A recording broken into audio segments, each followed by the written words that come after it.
Dr. Imani Langston stood motionless in the cereal aisle, her gaze steady as she met the eyes of the white shoppers who lingered near BMY, their stares heavy with unspoken judgment. Her hand rested lightly on her bag. She had been standing there for some time, touching nothing, taking in the worn linoleum floors and the flickering fluorescent lights of Benson's Market. The voice of Officer Bryce Harlan cut through the quiet. "Ma'am, I need you to come with me. We've had reports of shoplifting in the store." Her heart pounded, but she kept her breathing even. She knew exactly who he was. What he did not yet know was that the federal investigation she had been leading for some time was about to explode into public view right here. Imani drew a slow breath, kept her hands visible, and answered in a firm, measured voice. "Officer, what specific item am I accused of stealing?" Harlan shifted his weight, jaw tight. "You were acting suspiciously, ma'am, lingering in the aisles, avoiding eye contact with staff. We received a tip." She recognized that tone. It was the same one she had heard in countless official statements. The voice that assumed guilt before any evidence existed. Imani glanced around the small supermarket. A handful of customers had stopped to watch, frozen in the middle of the aisle. "A tip about what exactly?" she asked. "I haven't taken anything. I haven't even selected a single item yet." Harlan's hand moved closer to his weapon, a deliberate gesture meant to intimidate. "Don't make this harder. Walk to the front of the store." At that moment, the manager appeared from behind the deli counter. A nervous white man in his 50s, with thinning hair and a wrinkled polo shirt bearing the store logo. His name tag read Elias Crow. "Officer Harlan, I didn't call anyone. Is there a problem?" Harlan didn't even look at him. "We received an anonymous tip, Elias. I'm just doing my job." Crow twisted his hands. "But sir, I've been checking the cameras. I haven't seen anything unusual." Harlan's expression hardened. "Are you questioning my judgment, Elias? Step back, now." No, of course not." Imani moved her hand slowly toward her bag to retrieve her phone. "Careful not to startle anyone. I want to record this interaction for my protection." Harlan lunged forward, trying to snatch the phone. "You're causing a disturbance. Stop!" Imani pulled the phone back and held it at chest level. Camera pointed at him. "I have the legal right to record police interactions in public spaces. This is a place open to the public." An elderly white woman with a cart full of cans stopped nearby and looked Imani up and down with undisguised suspicion. "I knew there was something off about her the moment she walked in. I've been watching her." The words landed like a blow. Imani had done nothing but exist inside the store. Harlan seized on the comment. "Several people noticed your behavior. Now I'm going to need you to empty your pockets. Right now." Imani's legal training kicked in. She knew her rights. She knew this was illegal. But she also knew that resistance, even legal resistance, could escalate into violence with Harlan. "I will comply under protest. You have no probable cause for this search." She opened her bag slowly, placing items one by one on the checkout counter. A leather wallet, car keys, phone, lip balm, a small pack of tissues, a pen, nothing suspicious, nothing stolen. Harlan examined each object as if searching for hidden contraband. Finding nothing, he looked almost disappointed. "I need to search you physically to see if you're hiding anything."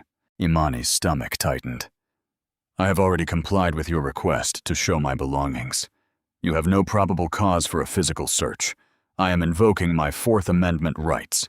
Harlan stepped closer, lowering his voice to a threatening whisper. "You're making this harder than it needs to be, ma'am. People who are truly cooperative don't act like this." He grabbed her arm with enough force to hurt. Imani did not pull away or resist, but she spoke clearly for the microphone on her phone. "Officer Harlan is physically restraining me right now without probable cause. I am not resisting. I am complying." Manager Elias Crow shifted uncomfortably behind the counter. "Officer, maybe we should check the security footage. That would clear everything up." Harlan dismissed him with a glare. "I don't need footage to know what I saw." He pulled a card from his pocket and began reading the Miranda warnings in a flat, mechanical tone. "You have the right to remain silent. Anything you say can and will be used against you in a court of law." Imani's mind raced. This was worse than she had anticipated. She had known Harlan had a record. She had known he was aggressive. But this was brazen even for him. The radio on Harlan's shoulder crackled. He pressed the button. "Unit 743, I need backup at Benson's Market. I have a hostile suspect resisting lawful orders." Within minutes, 2 more patrol cars pulled up outside, their blue and red lights flashing through the front windows. Officers Logan Brannon and Silas Wade entered with confident strides, both white, both carrying the same arrogance as Harlan. Brannon was younger, with a military-style haircut. Wade was older, with a beer belly and cold eyes. They asked no questions. They immediately took positions around Imani, hands resting on their weapons, forming a triangle of authority. The message was clear. She was outnumbered, outgunned, and alone. Imani's heart pounded, but she kept her face neutral. This was no longer just one bad officer. This was systemic. This was exactly what she had come to Millbrook to prove, yet living it was different from reading complaint forms. Wade looked her over. "What do we have, Bryce?" Harlan straightened, visibly strengthened by the backup. "Shoplifting suspect, acting suspiciously, not cooperating, getting aggressive." Imani's voice cut in. "That is a lie. I have done nothing wrong. I have stolen nothing, and I have complied with every lawful order." Brannon smiled with contempt. "That's what they all say." Harlan adopted an official tone, performing for his colleagues and the growing audience of customers. "Ma'am, you are under arrest for shoplifting and resisting arrest." Imani's legal mind cataloged every violation. "Officer Harlan, I have not committed shoplifting. You have no probable cause. This arrest is illegal." Brannon moved behind her without warning, grabbing her arms and twisting them back. The sudden motion sent a jolt of pain through her shoulder. "Let the judge decide that," he muttered near her ear. The metal handcuffs closed around her wrists, tight enough to bite into the skin. Imani did not struggle. She gave them no excuse to escalate. But she spoke clearly and calmly for her phone, which was still recording from the counter where she had left it. "I am not resisting arrest. I am complying under protest. This is an illegal arrest without probable cause. The officers are using excessive force." Harlan took her phone, glancing at the screen. Too many witnesses now. Too many other phones raised. He conducted a rough search, his hands invasive and humiliating as they moved along her sides, her legs, her back. He found nothing because there was nothing to find. The entire interaction felt like a performance, a demonstration of power designed to humiliate and intimidate. Several customers already had their phones out, recording. A young black teenage employee stocking shelves nearby watched with wide eyes full of fear and recognition. He knew it could be him. He mouthed, "I'm sorry," silently to Imani, but did not intervene. How could he? Who would believe him? As the 3 armed officers led her toward the exit, Harlan announced loudly enough for everyone to hear. "This is what happens when people think they're above the law. They come to our town thinking the rules don't apply to them." His words were meant to justify, to explain, to cast her as the criminal and himself as the protector. Outside, a small crowd had gathered on the sidewalk, drawn by the flashing lights. It was a Thursday afternoon in Millbrook, Georgia, and apparently the arrest of a black woman was entertainment. Harlan made a show of the walk to the patrol car, his hand gripping her arm, guiding her roughly toward his cruiser. An elderly black man stood across the street, leaning on a cane, watching with sad, knowing eyes. He had seen this before. He would see it again. Brannon opened the back door of Harlan's patrol car. Imani began to duck to get in, but Brannon pushed her head harder than necessary. Her temple nearly struck the doorframe. She stumbled into the back seat. The handcuffs made it impossible to steady herself properly. The door slammed shut, trapping her in the cage that was the back seat. Through the metal mesh, she watched Harlan and Brannon standing outside, laughing together. Brannon clapped Harlan on the shoulder. "Another one who thinks she's special, huh, Bryce? They always come down from Atlanta with their attitudes, thinking they run things." Wade joined them, and the three shared a moment of camaraderie, united by their shared power, and by her lack of it. Imani sat perfectly still, breathing controlled, mind working. She memorized the badge numbers. 743 for Harlan, the others for Brannon and Wade. She noted the time on the patrol car's dashboard clock. That afternoon. She observed the unit number painted on the hood. Unit 12. Every detail mattered. Every detail would matter. Harlan climbed into the driver's seat and adjusted the rearview mirror so he could see her. Brannon and Wade headed to a second patrol car parked behind them.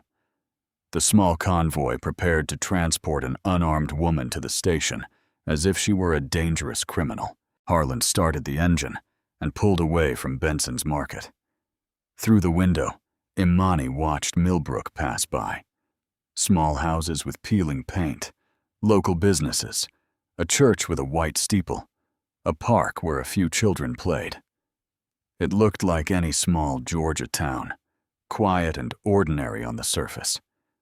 But she knew what lay beneath.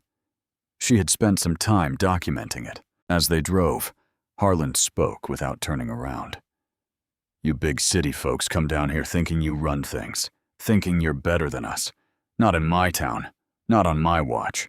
His voice carried a warning, a threat. Imani noticed the dashboard camera, the one that should have been recording the entire interaction.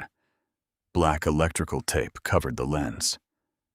"Having technical problems with your camera, Officer Harlan?" she asked quietly, almost conversationally. He glanced at the tape. "That thing's been broken for weeks. Budget cuts. You know how it is." She knew exactly how it was. Broken cameras, lost recordings, equipment that failed. It was the same story in every complaint filed against the Millbrook Police Department. The radio crackled again. A voice came through, harsh and authoritative. "Unit 743, bringing in another one?" Harlan took the radio. "Affirmative," the voice responded. "Make sure the paperwork's clean this time, Bryce. We can't afford more complaints." Harlan's jaw tightened. "Don't worry, Chief. This one won't be a problem." Imani's eyes widened slightly. She had just heard proof of a pattern, confirmation of what her investigation had suspected. The chief was involved. This was not just a few corrupt officers. This went all the way to the top. Her heart rate quickened. Not from fear now, but from the realization that what was happening to her, this illegal arrest, this humiliation, might be the crack her investigation needed. They had handed her the evidence. They simply did not know it yet. The Millbrook Police Department building came into view ahead, a low brick structure that looked more like a rural county office than a police facility. Harlan parked in a space marked for official vehicles only. Brannon and Wade pulled up beside him. The three officers converged on the patrol car, opening the back door with theatrical efficiency. Harlan yanked Imani out, still handcuffed, his grip on her arm unnecessarily rough, and escorted her through a side entrance into the station. Inside, the air smelled of stale coffee and floor cleaner. The lobby was small and dim, with outdated furniture and faded crime prevention posters. A receptionist sat behind a desk, a white woman in her 50s with reading glasses hanging from a chain around her neck. Her name tag read, Clara Fuller. She barely looked up from her computer when they brought Imani in. For her, this was routine. Another arrest, Another black person in handcuffs. Harlan led Imani to a booking area hidden behind the main counter. The process was designed to humiliate. Harsh overhead lights, the height chart against the wall, the fingerprint station with ink and paper. He positioned her in front of a camera for the mugshot. "Look straight ahead," he ordered. The flash burst. Front view, side view, documentation of her supposed criminality. Then came the fingerprinting. Harlan pressed each of her fingers onto an ink pad and then onto a card, rolling them carefully to capture the full print. His touch was impersonal, clinical, but the act itself felt invasive. Throughout the process, Imani remained silent but observant. She noticed things. The complaint forms that should have been available in the lobby were not there. The security cameras in the booking area were angled away from where detainees were processed. There was a complete absence of visible information about rights or legal resources, a system designed to intimidate people who knew less, who had fewer resources, who would not defend themselves. Harlan began inventorying her belongings, placing each item in a clear plastic bag. He lifted her purse, a genuine leather designer bag. "Nice purse. Exactly how does someone like you afford this?" The implication was clear. She must have stolen it, or bought it with illegally obtained money. Because how else could a woman who looked like her have nice things? "I'm an attorney," Imani said quietly. "I bought it with money I earned." Harlan scoffed. "An attorney, sure." He did not believe her. In his world, black women did not become attorneys. They became suspects. He picked up her expensive new phone. "This one too. You bought it legally with your own money?" He set it aside with a skeptical look and continued logging her wallet, keys, and other items. Then he sat at a desk and began filling out the arrest paperwork. Imani watched him write. She saw him fabricate details. The suspect was observed concealing merchandise in her bag. When confronted, the suspect became verbally abusive and used obscene language toward the officer. The suspect physically resisted arrest, requiring the assistance of additional officers. Every word was a lie. Every word would become part of an official record. "Officer Harlan," she said, "that report is false, and you know it. There are multiple witnesses. There is video." Harlan did not look up from what he was writing. "Your word against mine, sweetheart. And 3 officers. Who do you think the judge is going to believe?" The casual confidence in his voice was chilling. He had done this before. Many times. And he had never faced consequences. Heavy footsteps approached from a hallway. A tall man entered the booking area. His presence commanded attention. He was in his late 50s with silver hair, a weathered face, and the bearing of someone who had been in charge for a long time. His uniform was impeccable, his badge polished. The nameplate on his chest read, "Chief Raymond Holt." A small pin on his collar caught Imani's attention, an unmistakable Confederate flag pin. Chief Holt looked at Imani with open contempt. "Another one from Atlanta." His tone suggested he was speaking of a plague, not a person. Harlan nodded. "Sir, shoplifting at Benson's Market. Got aggressive when confronted." Holt's lip curled slightly. "You people need to learn respect. This isn't the big city. We have standards here. You people."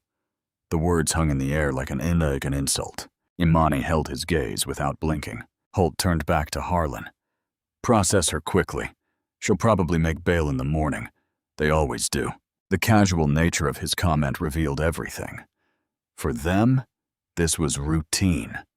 This cycle of false arrests and quick releases. It was just enough to harass and intimidate without drawing too much attention. As Holt walked away, Imani heard him murmur to another officer in the hallway, "Keeping the town clean. That's what we do. Keeping the town clean." The phrase had a sinister quality, a code that meant something more than literal cleanliness. Time passed slowly. They made Imani wait in a plastic chair in the booking area, while Harlan finished his paperwork. From where she sat, she could hear conversations inside the station. Wade and Brannon were near the break room, their voices carrying clearly. "That's 3 this month from the east side," Wade said. "Chief's going to like that." Brannon laughed. "Gotta keep the numbers up. Property values depend on it." They were talking about arrests in Millbrook's predominantly black neighborhood, as if they were pest control statistics. Imani's jaw tightened, but she kept her expression neutral. Finally, Harlan returned. "Now you get your phone call." He led her to an old landline phone on a desk, the kind with a cord that kept you tethered to the spot. He removed one handcuff, but left the other secured to the desk. The phone was ancient, the rotary dial replaced by buttons. Harlan stayed close, clearly trying to listen. Wade and Brannon positioned themselves within earshot. Imani picked up the receiver and dialed a memorized number. It rang twice. A professional voice answered. "Department of Justice, Civil Rights Division." Imani spoke in a low but clear voice. "This is Dr. Imani Langston. Credential number D-0472. I need to speak with Director Soto immediately. Code red situation." There was a brief pause. Then the voice responded with urgency. "One moment, Dr. Langston. Connecting you now." Imani waited, aware of the officers watching her. Another voice came on the line. Male, authoritative. "Imani, what's happening?" "Director Soto, I've been arrested by Officer Bryce Harlan, badge 743, Millbrook Police Department, Georgia. I am currently being held at their station. The arrest was without probable cause. I was subjected to excessive force, and I have witnessed evidence of the pattern we have been investigating. I need the extraction protocol activated immediately. The entire team needs to be mobilized." Soto's response was immediate. "Understood. The extraction team is en route. They're preparing federal warrants. Imani, are you safe for now?" "So far. But they don't know who I am yet. They will soon. Stay calm. We're on our way." Imani hung up the phone. In that instant, Harlan stepped forward and snatched the receiver from her hand. "Who was that? Your lawyer?" His tone was mocking. Imani turned to face him directly, her expression calm, but her voice firm. Charged with authority. "My supervisor at the United States Department of Justice." The words landed like a bomb in the quiet station. Harlan's face went pale. He tried to laugh it off. "Right. Sure. And I'm the FBI director." But the laugh sounded hollow, nervous. Imani did not smile. She held his gaze without blinking. Lethal. Absolutely serious. For the first time, genuine doubt crossed Harlan's face. His hand trembled slightly as he lowered the receiver. Chief Holt, who had been crossing the hallway, stopped. He must have heard. He walked slowly back to the booking area. "What did you just say?" His voice had lost its casual arrogance. Now it was sharp and uneasy. Imani turned to face Chief Holt directly. She spoke slowly, articulating each word with precision. "I said my supervisor at the United States Department of Justice." The room fell silent. Clara Fuller stopped typing. Wade and Brannon had moved closer, drawn by the tension. Holt's eyes narrowed. "You expect us to believe that?" Imani extended her hand toward the plastic bag containing her belongings on the desk. "May I?" Her tone was no longer that of a frightened suspect. It was the tone of someone who knew she held power. Harlan nodded, too stunned to refuse. Imani opened the bag and took out her wallet. She unfolded it slowly, deliberately, and removed a credential case. The leather was worn but official. She opened it to show a gold badge on one side and an identification card on the other. The badge read, Department of Justice, Civil Rights Division. The identification card bore her photograph and her name, Dr. Imani Marie Langston, attorney. Below it, her title, Lead Attorney, Civil Rights Division, and her badge number. Harlan stared at the credentials, mouth slightly open. His hands now visibly trembled. Holt snatched the credentials from Imani's hand and examined them under the harsh fluorescent lights. He turned them over, held them up, looking for signs of forgery. But they were real. Completely, undeniably real. "This is fake," Holt said, but his voice wavered. He did not sound convinced. Imani's voice remained serene, almost clinical. "Badge number D-0472. You can verify my identity through the Department of Justice's main switchboard. The number is 202-514-2000. Ask for the Civil Rights Division. Request to speak with Director Rafael Soto. He will confirm my identity." She paused, letting that sink in, then continued. "For some time, I've been leading a federal investigation into civil rights violations in Millbrook, Georgia. Pattern and practice violations under Title 42 of the United States Code, Section 1983. My investigation has focused on illegal stops, false arrests, excessive use of force, and systemic discrimination, all directed against the African American residents of this town." Harlan took a step back. The color drained from his face. You've been investigating us?" Imani nodded once.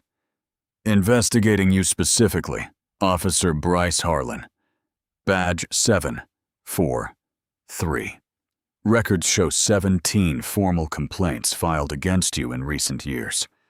You have arrested 23 black individuals on questionable charges during that period. The vast majority of those arrests resulted in charges being dismissed or acquittals. That is not law enforcement, Officer Harlan. That is targeted harassment. That is racial profiling.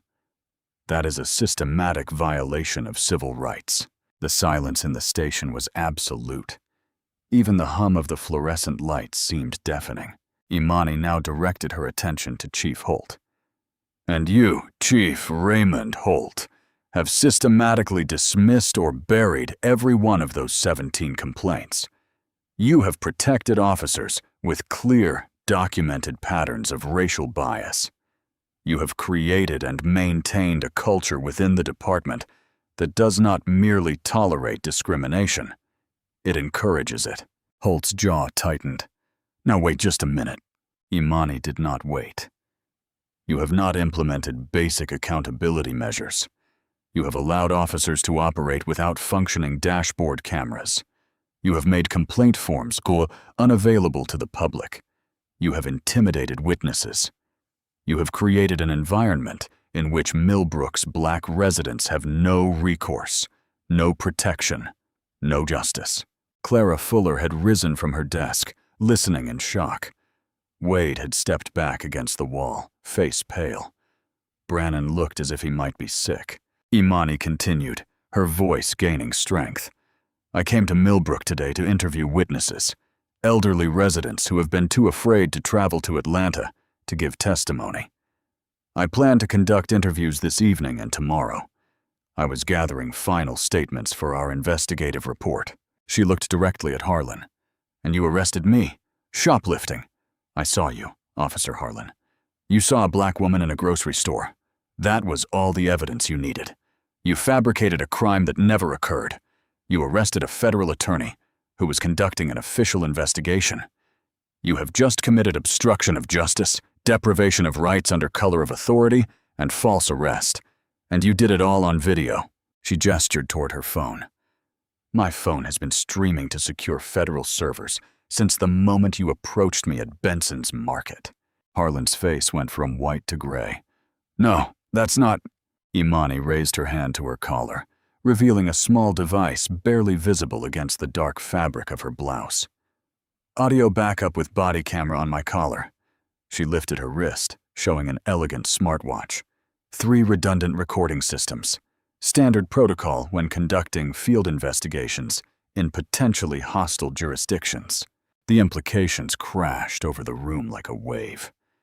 Every word, every action, every illegal maneuver had been documented and transmitted in real time to federal servers. Holt tried to recover his voice, adopting a conciliatory tone that sounded desperate. "Now, Dr. Langston, I'm sure this is all just a terrible misunderstanding. Let's talk about this reasonably. We can make this go away. Withdraw the arrest. Seal the records. We can even—" He stopped, realizing what he had been about to say. Imani finished the sentence for him.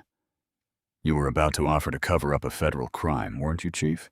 That would be obstruction of justice, another serious felony, in the presence of multiple witnesses." Holt's mouth snapped shut. His eyes darted around the room seeking support, and finding none. The phone on Fuller's desk rang sharply and suddenly in the tense silence. Fuller startled, then reached for it with trembling fingers. "Millbrook Police Department." She listened, her eyes widening. "Yes, sir. Yes, he's here." She looked at Holt, face pale. "Chief, it's the local FBI office in Atlanta. They're asking for you personally." Holt stared at the phone as if it were a venomous snake. He walked slowly to Fuller's desk and took the receiver. "This is Chief Holt."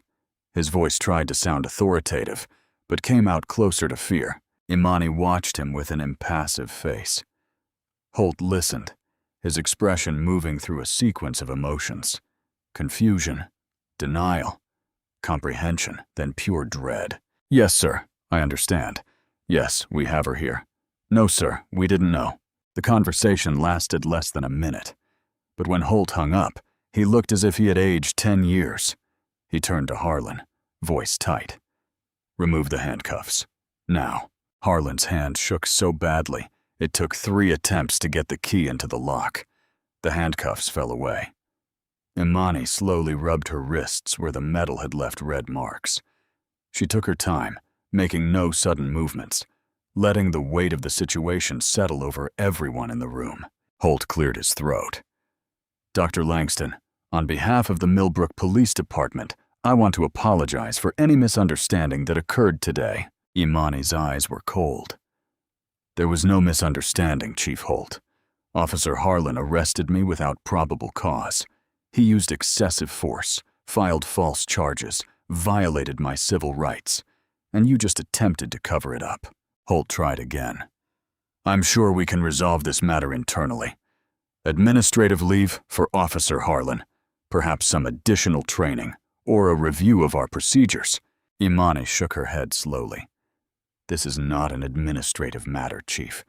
This is criminal. You are facing federal charges. Deprivation of rights under color of authority carries up to 10 years in prison. Conspiracy to violate civil rights carries similar penalties. We are talking about years in a federal prison." Brannon, who had remained silent against the wall, spoke suddenly.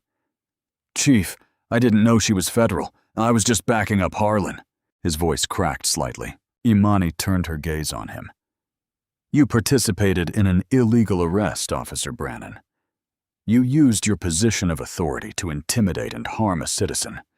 The fact that I work for the federal government does not make your actions any more or less illegal. Every citizen deserves the same protection under the law. That is the central point." She looked around the room. "The badge I carry does not make me special. It makes me able to defend myself. But what about the elderly woman who is harassed in a grocery store and has no resources? What about the young man who is stopped and searched for no reason other than the color of his skin? What about all the people you have terrorized who did not have federal credentials to show?" The question hung in the air, unanswered. Imani took her phone from the evidence bag and checked it briefly. The recording was still streaming, still uploading. She set it on the table and took out her credentials again, looking at her own badge as if seeing it for the first time. "Officer Harlan," she said, "when you saw me in that store, what exactly made you think I was stealing?" Harlan did not answer. They both knew the truth. Imani nodded. "You saw a black woman." She turned to Holt. "Everything that happened today was recorded and transmitted in real time to secure Department of Justice servers. Every word you said, every action your officers took, every attempt to justify an unjustifiable arrest, all of it is documented." Holt tried one last approach, his voice almost pleading. "Dr. Langston, please, let's be reasonable. We can work together to improve things here. Give us the chance to fix this internally." Imani's expression did not soften. You have had years to fix this, Chief Holt. Years of patterns. Years of victims. You didn't fix anything. You enabled it. The front door of the station opened. 3 people in dark suits entered, moving with purpose. The lead agent was a black woman in her 40s with a professional, commanding presence. She looked at Imani and nodded. Dr. Langston. Imani nodded back. Agent Vargas. FBI Special Agent Lena Vargas raised her credentials. Chief Holt, I am Special Agent Lena Vargas with the FBI, Civil Rights Division.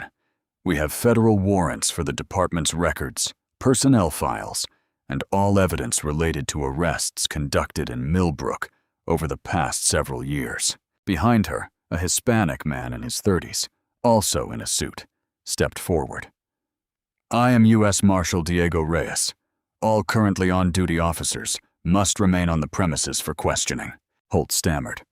Warrants under what authority? Vargas produced a folded document signed by federal judge Patricia Morrison earlier that day. Pattern and practice investigation under the Violent Crime Control and Law Enforcement Act. We have reason to believe this department has engaged in systematic civil rights violations. Harlan looked panicked. This is crazy. 1 arrest. It was just 1 arrest. Vargas looked at him coldly. 1 arrest that we now have on record, Officer Harlan. But Dr. Langston has been investigating this department for some time. We have documentation of dozens of suspicious arrests, hundreds of complaints, and evidence of systemic discrimination. The 3rd FBI agent, a white man in his 50s, began setting up a laptop on Fuller's desk. We'll need access to your computer systems immediately. Holt moved to block him. You can't just walk in here. Marshal Reyes stepped forward. Chief, we can do this cooperatively, or we can do it with you in custody for obstruction. Your choice.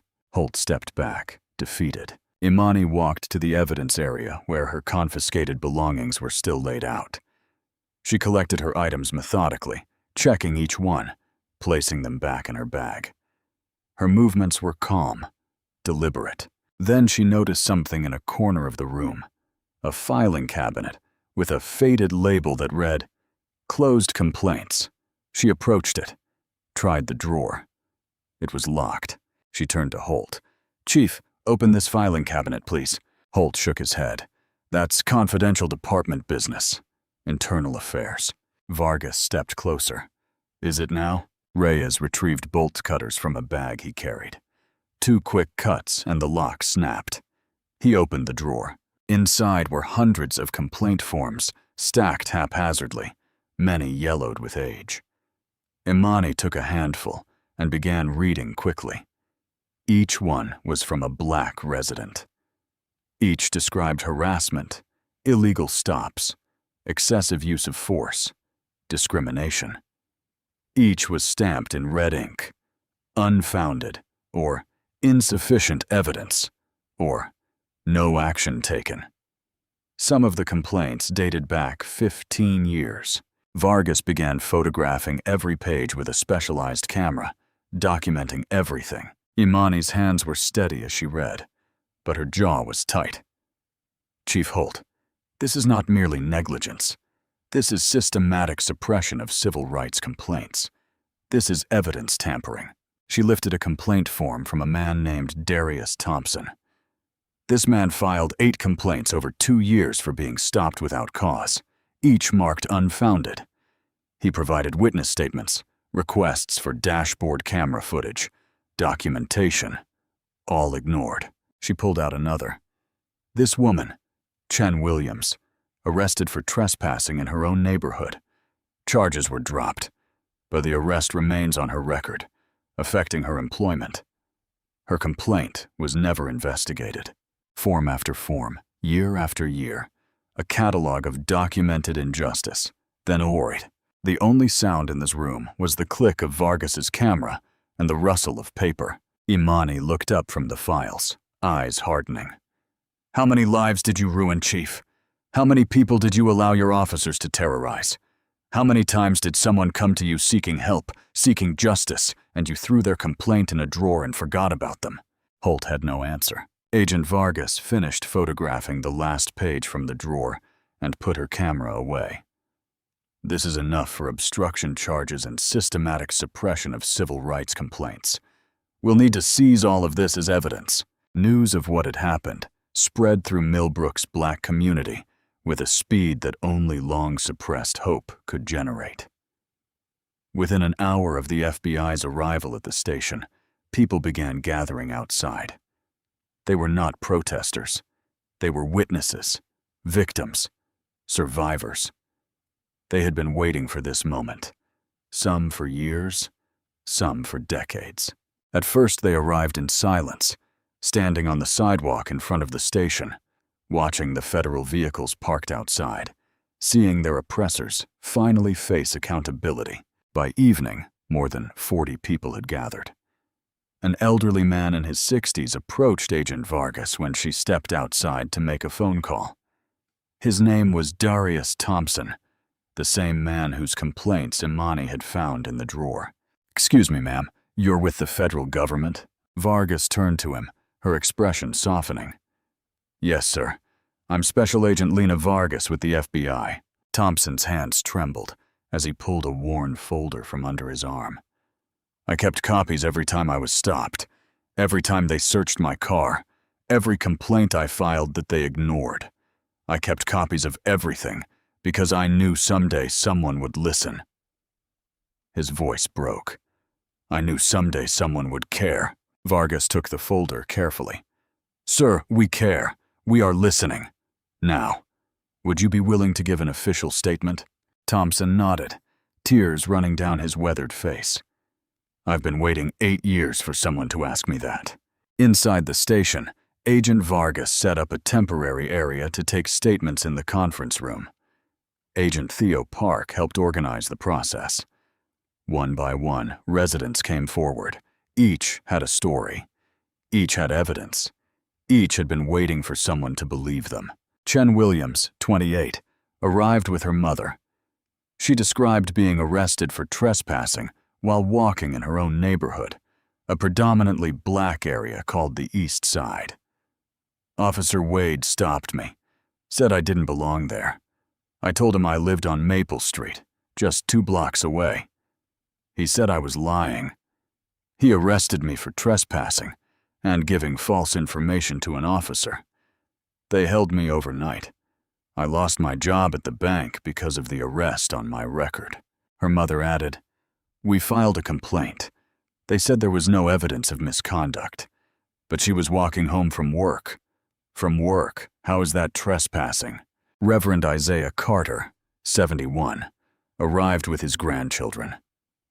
He was a prominent figure in Millbrook's black community, a man who had lived through the Jim Crow era and fought for civil rights in the 1960s.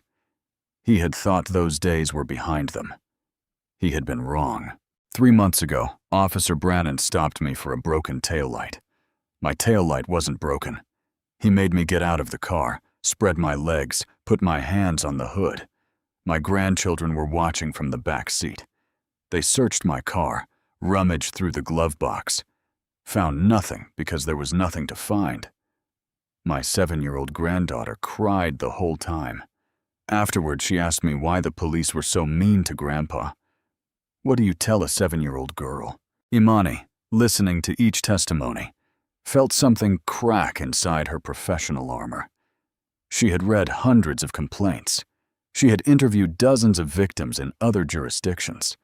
But having lived the arrest herself, and now hearing these stories in person, made the accumulated weight of the injustice feel suffocating. Akeisha Brown, 43, a nurse, stepped forward. "I called the police when someone broke into my house." Officer Harlan responded. He barely looked at the broken window. Didn't take fingerprints. Didn't make a report. He told me to handle it myself. Said maybe I should move to a better neighborhood if I wanted police protection. I live on the East Side. That's what he meant. Black neighborhood. No police protection. Darius Mitchell, 19, arrived with his mother and his attorney. He walked with a slight limp. He lifted his shirt to show scars from where he had been beaten during an arrest 6 months earlier. They said I matched a description. The description was black male, medium build. That describes half the black men in this town. Officers Wade and Brannon beat me on the side of the road. People recorded it with their phones. The video got to the department.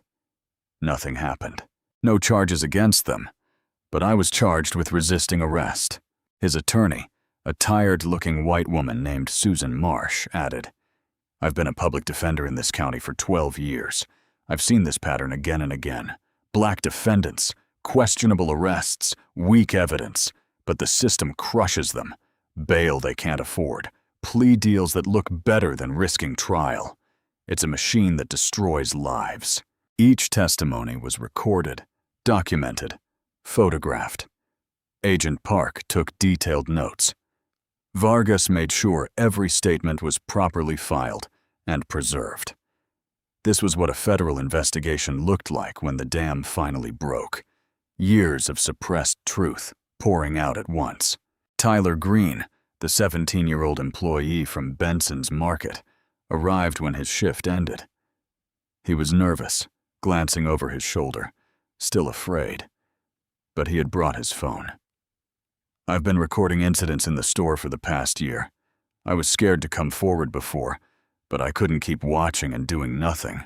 He showed his phone to Agent Park, video after video of Harlan, Wade, and Brannon harassing black customers at Benson's Market, stopping people at the exit, searching bags, making accusations without evidence.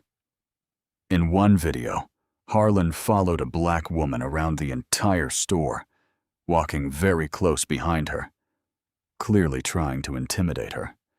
She left without buying anything, visibly too uncomfortable to stay. Tyler's voice was low.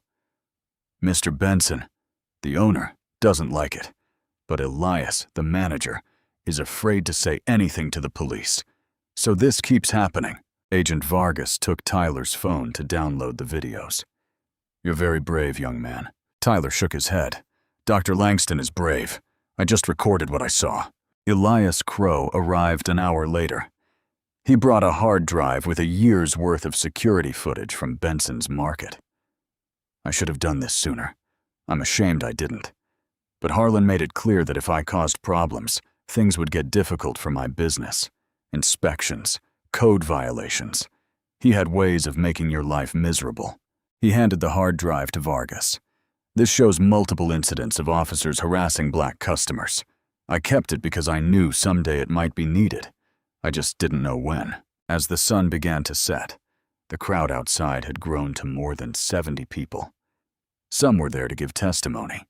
Others were there simply to bear witness, to be present in the moment when justice finally arrived. Local news trucks had begun to appear, drawn by reports of federal agents at the station. Reporters interviewed community members, recording stories that had been hidden for so long. Inside the station, Harlan and the other officers had been separated into different rooms. Marshal Reyes and local FBI agents were conducting preliminary interviews. Holt sat alone in his office, staring out the window at the community he had believed he controlled. He watched as it rose against him. Imani stepped outside to get some air. The afternoon was warm and humid, typical Georgia summer weather. An elderly black woman approached her slowly, leaning on a walker. Her name was Dorothy Ellis, and she was 83. "Child," she said, "we've been waiting for someone like you. We've been praying that someone would finally listen." Imani knelt to meet Mrs. Ellis's eyes. "I'm listening now, ma'am. Tell me what happened." Mrs. Ellis's eyes filled with tears. "My grandson Malik is 22. 3 years ago, Officer Harlan arrested him for drug possession. He said he found cocaine in Malik's car, but Malik didn't use drugs. Never did. We tried to fight the case, but we couldn't afford a good lawyer. The public defender said to take the deal. 2 years in prison. Malik has been in the state prison at Hardwick for 3 years.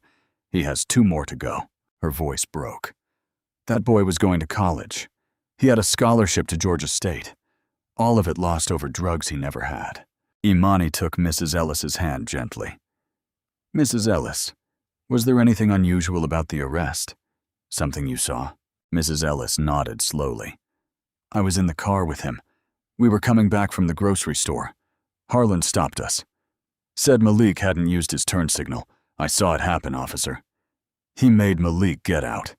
He made me get out. Search the car. I watched through the window, and I saw him. I saw Harlan put something under the driver's seat, a small bag with white powder inside. Then he acted like he had found it. Imani's breath caught. Mrs. Ellis, you saw Officer Harlan plant evidence? The elderly woman nodded. I told the public defender. She said it was my word against a police officer's. Who was going to believe me? I'm just an old black woman. Harlan's word carries weight. Mine doesn't. Imani wrote down every detail. Mrs. Ellis, would you be willing to testify about this under oath? Would you tell a federal court what you saw? Child, I'll testify wherever I need to. That boy is innocent. He's rotting in prison for something he didn't do. If there's any chance of bringing him home, I'll do whatever it takes. Imani squeezed her hand. We will review his case. We will get the evidence. If he was wrongfully convicted, we will work to overturn that conviction, I promise. More stories emerged as the evening progressed. A man whose son was arrested and charged with assault after defending himself against police brutality. A woman whose brother accepted a plea deal for a crime he did not commit because he could not afford bail and could not risk going to trial. A family whose father was denied medical care while in custody. Each story was a thread in a tapestry of systematic oppression. By 9 o'clock, Agent Vargas had taken statements from 37 people. Each statement was another piece of evidence, another charge in what would become a massive federal indictment. Then, something unexpected happened. A white woman in her 50s approached the station cautiously. She was well-dressed, appeared to be middle-class Millbrook. She clutched a manila folder against her chest, as if it were something precious. She asked to speak with someone in charge. Agent Vargas met her at the door. Ma'am, how can I help you? The woman's hands trembled. My name is Linda Harlan. I'm Officer Bryce Harlan's wife. The name sent a ripple of reaction through those nearby. Vargas kept her expression neutral. Mrs. Harlan, please come in. Linda followed her to the conference room where Imani was reviewing documents. Linda looked at her. Recognition appeared in her eyes. You're the Dr. Langston Ryan arrested. Imani nodded. Linda's eyes filled with tears. I'm so sorry. I've been telling him for years to stop. I told him what he was doing was wrong, but he said it was part of the job. He said he was protecting the town. She opened the manila folder with shaking hands. I kept this. Ryan doesn't know I have it. I thought maybe someday it would matter. Inside were screenshots of text messages between Millbrook police officers. The messages were repulsive, full of racial slurs and explicit discussions about cleaning up the East Side, which was clearly code for targeting black residents. There were jokes about planting evidence, conversations about intimidating witnesses, plans to cover up excessive force incidents. One message from Harlan to Brannon read, Got 3 more from the East Side tonight. That should keep them in line for a while. Another from Wade to Harlan. Chief says we need to hit the quota this month. Time to clean house. Linda pulled out more pages. There was a private group chat they called Millbrook Watch. 12 officers were in it. They coordinated which neighborhoods to target, which people to harass. Everything was planned. Linda looked at Imani, tears running down her face. I can't stay married to this. I can't live knowing what he's done. I have 2 daughters. What kind of example am I setting if I stay silent? The evidence Linda had brought was not only incriminating, it was exhaustive. It showed premeditation, conspiracy, and coordination among multiple officers. It transformed the investigation from allegations of misconduct into proof of systematic, planned racial terrorism. Vargas carefully bagged and labeled each piece of evidence. Mrs. Harlan, you have done the right thing. Linda nodded, but she did not look relieved. Perhaps. I just want my daughters to know their mother was on the right side when it mattered." As night fell, the Millbrook Police Department had been transformed from a symbol of authority into a crime scene under federal investigation. Additional FBI agents had arrived from the Atlanta office, along with forensic specialists and civil rights prosecutors from the Department of Justice.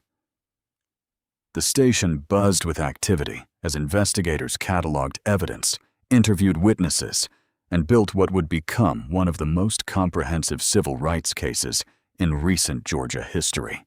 Agent Park led a computer forensics team into the station's server room.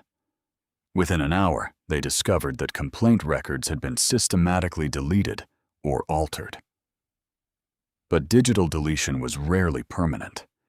Using specialized recovery software, they began retrieving thousands of deleted files, complaint forms, internal investigation reports, use of force documentation, emails discussing how to handle problem residents. Each recovered file revealed more evidence of irregularities and systematic cover-ups. In one of the interrogation rooms, Officer Bryce Harlan sat alone. The man who had arrested Imani with such confidence just hours earlier now looked diminished, hunched over a table, uniform wrinkled, face pale. Marshal Reyes entered with another FBI agent. They read Harlan his rights. "You have the right to remain silent. Anything you say can and will be used against you in a court of law." The same words Harlan had said to Imani now came back at him. The charges were read aloud. Deprivation of rights under color of authority. Title 18, Section 242 of the United States Code. Falsifying police reports. False imprisonment. Conspiracy to violate civil rights. Harlan's badge was removed from his uniform. His service weapon was confiscated. The physical symbols of his authority were stripped away, leaving only a man who had used power to harm others. "I was just doing my job," Harlan said, voice barely above a whisper. "I was trying to keep the town safe." Imani, who had been watching through a one-way mirror, entered the room. Harlan looked up at her, and for the first time she saw genuine fear in his eyes. "Officer Harlan," she said, "your job was to serve and protect all citizens equally. Instead, you terrorized an entire community. You systematically targeted people because of their race. You filed false charges. You planted evidence. You ruined lives." Her voice was cold, factual. "You did not keep this town safe. You made it dangerous for anyone who did not look like you." In the adjacent interrogation room, Officers Brannon and Wade were being questioned separately. Brannon tried to cooperate, offering information in exchange for leniency. He revealed details about the monthly arrest quotas Chief Holt imposed. The chief wanted numbers. He said it was about statistics and showing we were proactive, but everyone knew what he really meant. He wanted arrests on the east side. He wanted to show we were keeping the black neighborhoods under control. Brannon described a competitive environment among the officers. Those who made more arrests got preferred shifts, better schedules, sometimes even informal bonuses from the police union fund. It created an incentive structure that encouraged targeting vulnerable populations who couldn't effectively defend themselves. Wade and I just went along. Everyone did. If you didn't participate, you got pushed out. Look what happened to Wilson. He tried to push back, tried to say it was wrong, and they fired him. The information was devastating. It showed the corruption was not merely isolated individuals. It was institutional, fostered from the top down. Chief Raymond Holt was the last to be formally arrested. 2 FBI agents entered his office, where he had been confined since the warrants were executed. They read him his rights and informed him of the charges: conspiracy to violate civil rights, obstruction of justice, deprivation of rights under color of authority, evidence tampering, and witness intimidation. The list went on. Holt's face was stony. As the handcuffs were placed on him, he looked through the window at Imani standing in the hallway. His expression was pure hatred. "You destroyed this town," he said. "You came here and destroyed yet everything." Imani held his gaze without blinking. "No, Chief Holt. You destroyed this town. You created a system in which people lived in fear of those who were supposed to protect them. You betrayed your oath. You violated your community's trust. And you ruined lives because of your own prejudices. I am simply making sure justice is done." As Holt was led out of the station, the remaining officers watched in silence the walk of shame they had made so many others take. Now it was happening to their chief. Arrests continued through the night. 2 more officers implicated in the text messages Linda Harlan provided were taken into custody. A sergeant who had supervised evidence tampering was arrested at his home. By midnight, 7 of the 20 officers in the Millbrook Police Department were in federal custody. The remaining 13 were immediately placed on administrative leave. As the investigation continued, the Georgia Bureau of Investigation sent state troopers to temporarily manage policing duties in Millbrook until a new department could be established. The FBI set up a temporary field office in an empty downtown building. Agent Vargas would direct the ongoing investigation from there. Vehicles and equipment were relocated, creating a visible federal presence that would remain for months. National media coverage intensified. Cable news networks led with the story. Federal civil rights attorney arrested by officers she was investigating. Footage of Imani's arrest, recovered from her phone and body camera, played repeatedly on television. Civil rights organizations across the country issued statements. The NAACP called it a defining moment in the fight against racist policing. The ACLU announced it would file civil lawsuits on behalf of Millbrook residents. The National Action Network scheduled a rally in Millbrook for the following week. Around 10 o'clock that night, Imani held a press conference in front of the station. She was exhausted, sustained by adrenaline and determination, but she remained serene and professional. Reporters crowded around her with cameras and microphones. "Dr. Langston, did you know you were going to be arrested today?" a CNN reporter asked. Imani paused, considering the question carefully. "Not specifically, but I knew the risk existed. Civil rights investigations often place attorneys in vulnerable positions. That's why I was prepared with multiple recording systems. That's why my team was ready to respond immediately. In this work, sometimes you have to become the target in order to prove the pattern exists." Another reporter from the Atlanta Journal-Constitution asked, "Were you afraid at any point?" For the first time, Imani's professional composure cracked slightly. "Yes, I was afraid. Being handcuffed, degraded, treated as less than human because of my race, even knowing I had resources and federal protection, was terrifying. Now imagine living with that fear every day, with no backup, no resources, no one listening. That is what this community has endured for years. That is why this work matters." Behind her, the crowd of community members erupted in applause and shouts of support. A local reporter pushed forward. "What happens now?" "The investigation continues, Sos. We will review every arrest, every complaint, every use of force incident from the past decade. We will work with state prosecutors to identify wrongful convictions and seek justice for those who were imprisoned falsely. We will ensure Millbrook has a police department that serves all its residents equally." Then a voice shouted from the back of the crowd, "What about Chief Holt's son?" The murmur of conversation stopped abruptly. Imani frowned, confused. "I'm sorry, who?" A reporter from the Millbrook Gazette stepped forward. "Deputy Chief Marcus Holt works at Georgia State Police Headquarters in Atlanta. He's Chief Holt's son, and there are rumors he's been covering up for his father's department for years." The revelation about Deputy Chief Marcus Holt sent the investigation in a new direction. Imani immediately contacted her superiors, the Department of Justice. Within an hour, the Public Corruption Unit of the FBI joined the case. By midnight, Federal prosecutors had obtained emergency warrants for state police records related to the Millbrook Police Department. What they found was even worse than suspected. Deputy Chief Marcus Holt, 42, had worked at Georgia State Police Headquarters for 12 years.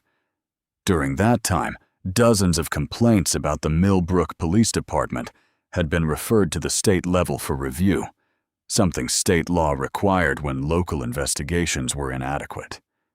Marcus Holt had systematically buried every one of them. Complaint files were marked reviewed and unfounded without proper investigation. Reports that should have triggered state oversight were filed and forgotten. In some cases, Marcus Holt actively discouraged complainants from pursuing their cases, using his authority to intimidate and silence them. But there was something deeper. Forensic accountants discovered a network of corruption extending across 3 counties. There was a Fraternal Order of Millbrook, officially registered as a police benevolent association, but functioning as a slush fund. Money from this organization had flowed into campaign funds for county commissioners, a local judge, and even some state legislators. The corruption was not limited to bad policing. It was systematic political protection that had allowed the abuses to continue unchecked for years. Judge Harold Peterson, 65, had presided over cases involving Millbrook officers for 12 years. In all that time, not a single officer had been convicted of misconduct. Despite multiple prosecutions, sentences were lenient, evidence was dismissed on technicalities, and prosecutors learned that attempting to hold Millbrook officers accountable in Judge Peterson's courtroom was futile. Bank records showed the judge had received campaign donations totaling $3,000 from the Millbrook Fraternal Order over the past decade. At 2 o'clock in the morning on Friday, FBI agents arrived at Marcus Holt's suburban home in Atlanta. His wife answered the door in her robe, her face showing confusion that quickly turned to horror when the agents explained why they were there. Marcus Holt was arrested in his bedroom, while his teenage son and daughter watched from the hallway as their father was handcuffed and read his rights. The charges included obstruction of justice, conspiracy to violate civil rights, and abuse of public office. As he was led to an unmarked FBI vehicle, neighbors peered from behind curtains, recording with their phones. The scene was lit by flashing blue lights. The scope of the investigation expanded exponentially. Email chains recovered from Marcus Holt's work computer showed coordination between him and his father to suppress investigations. There were communications involving county commissioners who threatened to withdraw funding from any state agency that investigated the Millbrook Police Department too aggressively. One email from a county commissioner named Bill Thornton to Marcus Holt read, "Your father is doing a good job keeping things stable down there. Make sure the state boys don't cause problems. We need Millbrook kept clean for the real estate development projects." The corruption network included officials from 3 counties, all connected by the desire to maintain racial segregation through aggressive policing of black neighborhoods. By Friday morning, additional warrants were executed simultaneously across Georgia. County Commissioner Bill Thornton was arrested in his office. Commissioner Sarah Jenkins was arrested at her home. County Sheriff Captain Doug Wells was arrested while on duty. 2 state troopers who had helped Marcus Holt bury complaints were taken into custody. Judge Harold Peterson was arrested in the courthouse. His legal colleagues watched in shock as federal agents escorted him out in handcuffs. The total number of arrests reached 19 public officials before noon on Friday. The story exploded as a national scandal. Major newspapers sent investigative teams to Millbrook. CNN installed a permanent correspondent in the town. The story dominated cable news cycles. Systemic corruption, racial oppression, and a federal civil rights attorney who became a victim of the very crimes she was investigating. Imani had not slept in more than 30 hours, but she continued working. Her supervisor, Assistant Attorney General Robert Chen, arrived from Washington early Friday morning. He was a man in his 50s with salt and pepper hair and decades of experience prosecuting civil rights cases. "Imani, they arrested you. You could have been seriously hurt." She felt the exhaustion in her eyes. "I know. But now we have them, Robert. Everything we suspected, everything we couldn't prove before. They handed it to us on a silver platter." Chen allowed himself a grim smile. "They arrested a federal attorney who was conducting an official investigation. That's the kind of arrogance that brings down entire networks. Still, you took an enormous risk. The people in this community have been taking that risk every day for years, Robert. I did it once, with backup and resources. They've been living it with nothing."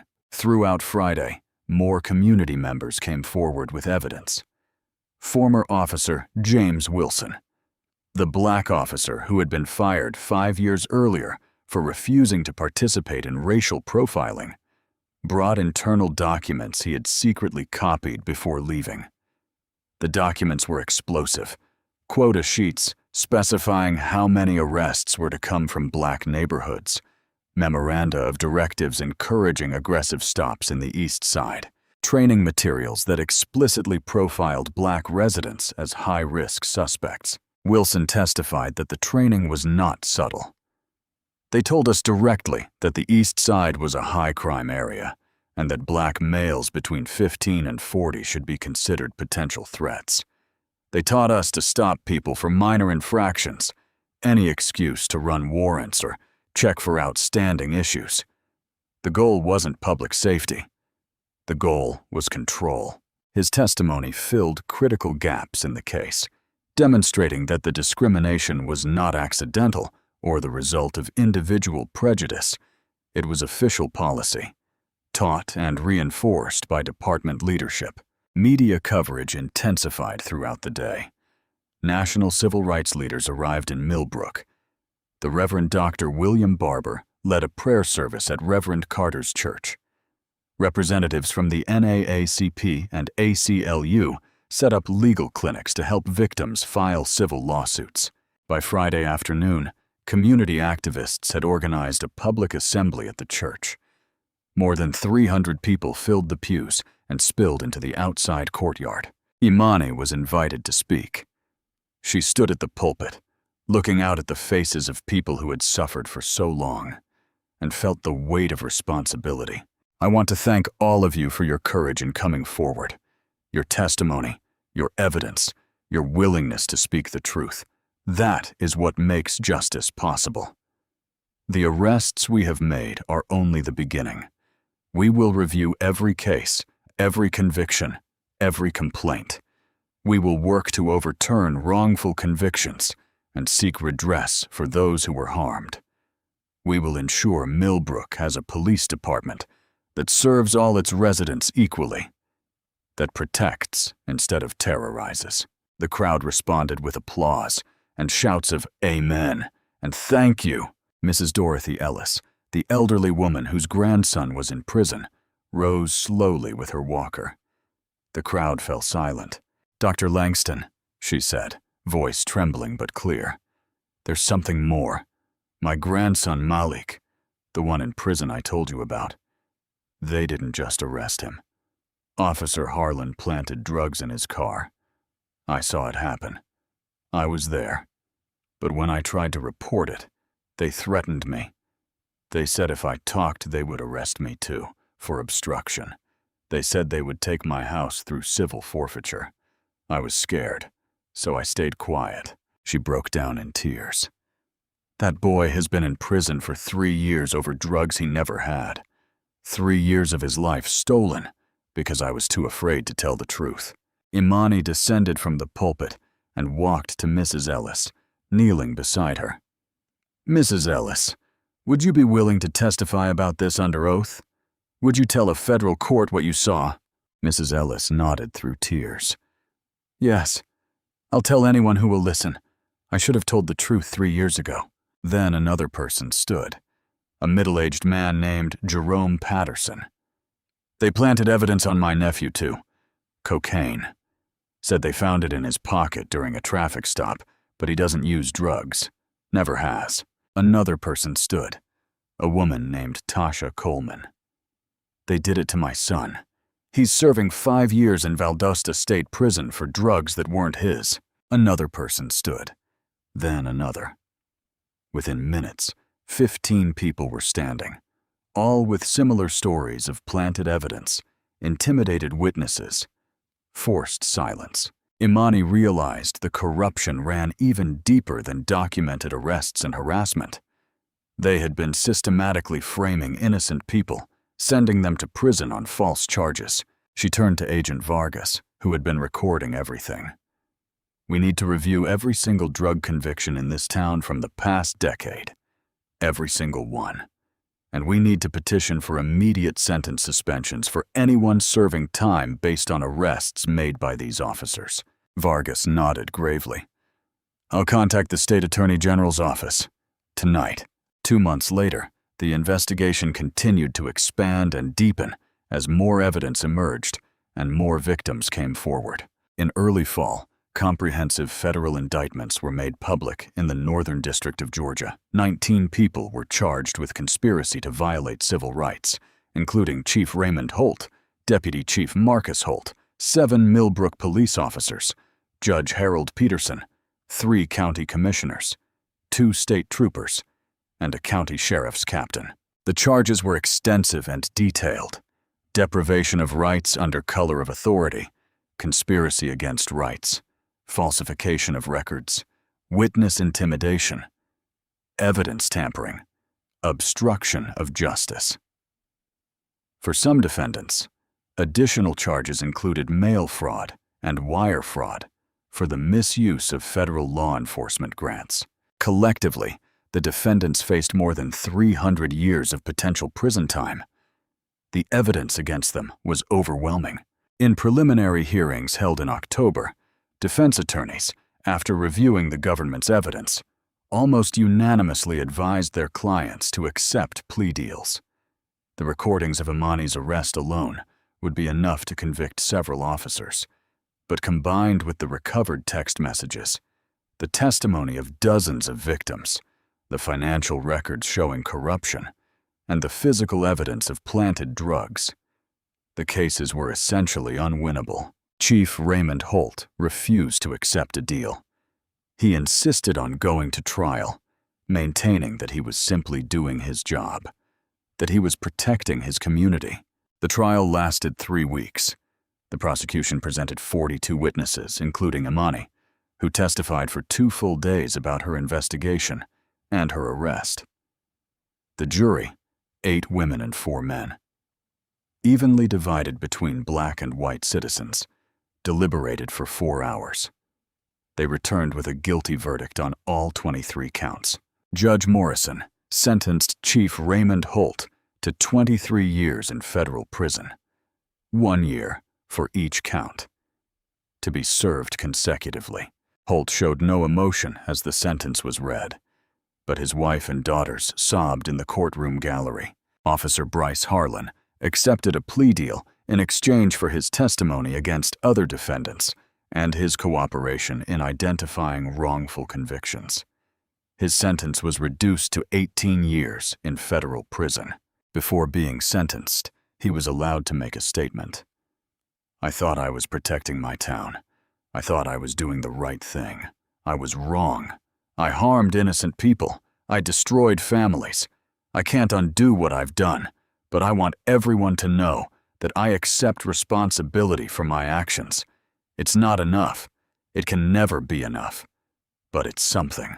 Officers Brannon and Wade received sentences of 15 and 17 years, respectively. Judge Harold Peterson was disbarred by the State Bar of Georgia and sentenced to 12 years in federal prison. The judge who had once wielded so much power in his courtroom now sat as a defendant, learning what it felt like to be on the other side of the justice system. Deputy Chief Marcus Holt received 20 years and lost his law enforcement pension. His fall from state police leadership to federal prisoner was complete. The county commissioners and other officials received varying sentences ranging from 6 to 14 years. depending on their level of involvement and cooperation with investigators. Civil litigation followed the criminal cases.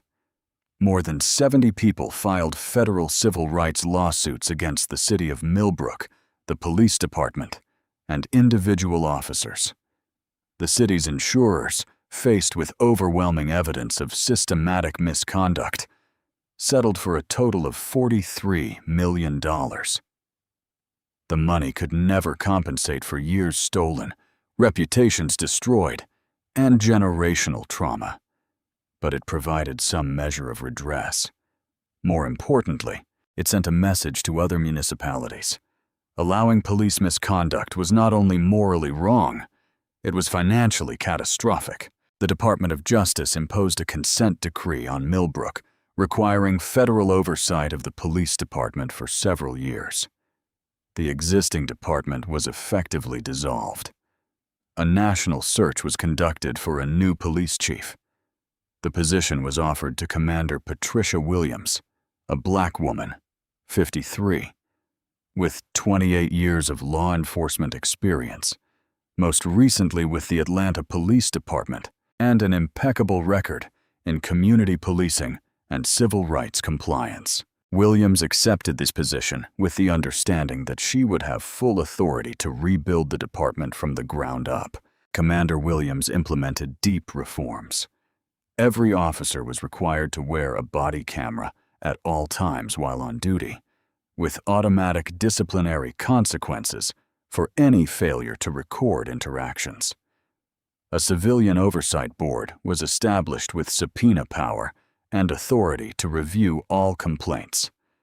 Community policing initiatives were implemented, requiring officers to spend time building relationships in the neighborhoods they served.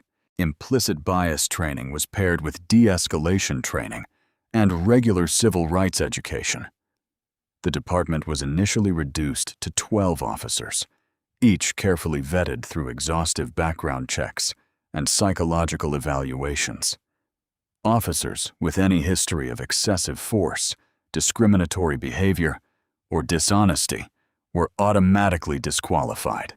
The hiring process prioritized candidates with a demonstrated commitment to civil rights and community service.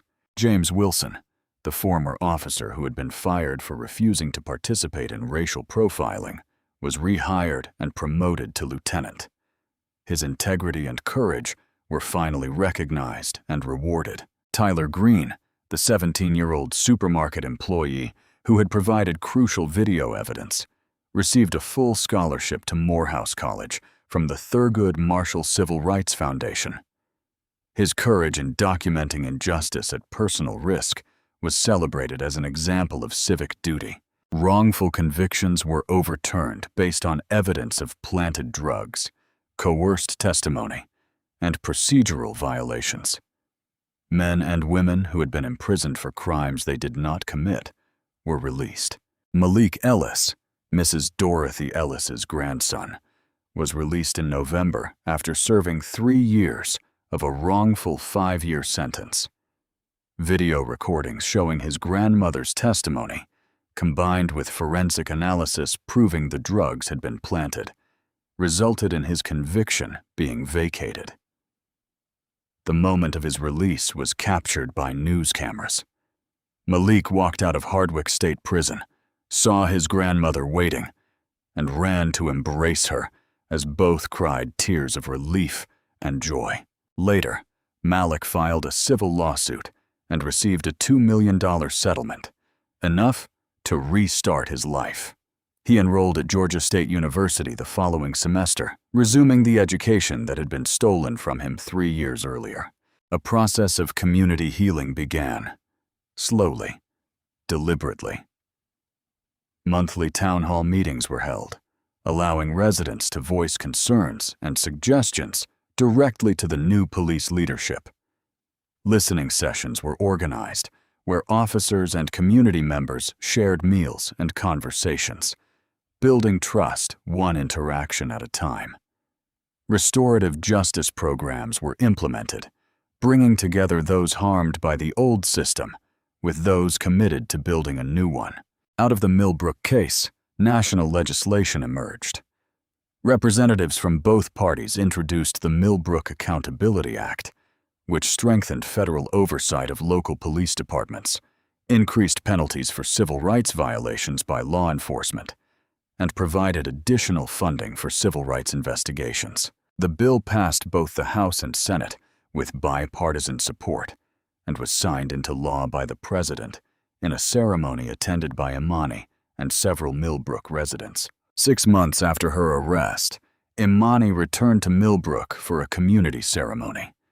The town had visibly changed.